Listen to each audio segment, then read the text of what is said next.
দেখতে গুদামঘর কিংবা গ্যারেজ মনে হলেও আসলে এটি গাইবান্ধার ফুলছড়ির চরকোসখালী সরকারি প্রাথমিক বিদ্যালয়।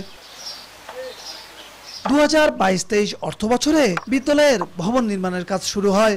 2024 সালের জুনে কাজ শেষ হওয়ার কথা থাকলেও সম্পূর্ণ কাজ না করে লাপাত্তা ঠিকাদার। তখন থেকেই খোলা আকাশের নিচে রোদ বৃষ্টির মাঝে চলছে পাঠদান। এতে শিক্ষক শিক্ষার্থীদের দুর্ভোগ সীমাহীন। আমাদের বসতে সমস্যা হয়, কত সময় মাটিতে বসে ক্লাস করি আমরা। বৃষ্টি আসলে আমাদের বই খাতা ভিজে যায়, জানালা নাই, দরজা নাই, বেড়া নাই, যে জন্য আমরা ব্রেঞ্চ রাখলে সেই ব্রেঞ্চগুলো হারা যাচ্ছে। নিম্নমানের কাজ দেওয়ার কারণে এই কাজ বন্ধ করে দেওয়া হচ্ছে। ভোগান্তির শেষ শুধু এখানেই নয়, বিদ্যালয় নির্মাণের যেটুকু কাজ হয়েছে তাতেও ব্যাপক অনিয়ম ও দুর্নীতির অভিযোগ উঠেছে। বিদ্যালয় কর্তৃপক্ষের অভিযোগ, গাঁথুনি ও মেঝেতে ইট খোয়ার বদলে দেয়া হয়েছে সিমেন্টের ঢালাই, আর টিনের চালাও নিম্নমানের।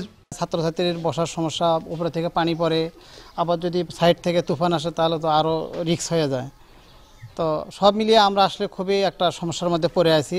এই অবস্থায় ব্যবহৃত মালামাল পরিবর্তন করে দ্রুত কাজ শেষ করার আশ্বাস এলজিইডির। গাফিলতি, অনিয়ম এগুলোর কোনো সুযোগ নেই, যাতে বাচ্চারা সুষ্ঠু পরিবেশে, সুন্দর পরিবেশে পড়ালেখা করতে পারে, সেই জন্য আমরা প্রয়োজনীয় ব্যবস্থা গ্রহণ করব। ভবনটি নির্মাণে ব্যয় ধরা হয়েছিল 39,83,700 টাকা। বিপ্লব ইসলাম, সময় সংবাদ, গাইবান্ধা।